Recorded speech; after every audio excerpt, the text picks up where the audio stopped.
Currency pairs and volatility.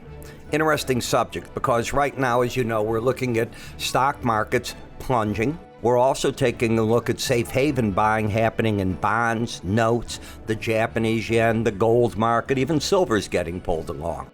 So one of the popular pairs in this time of uncertainty, and especially during the tariff wars, is being long the Japanese yen, which is called a safe haven currency, and short one that's in the direct line of fire from the tariff wars, the Aussie dollar.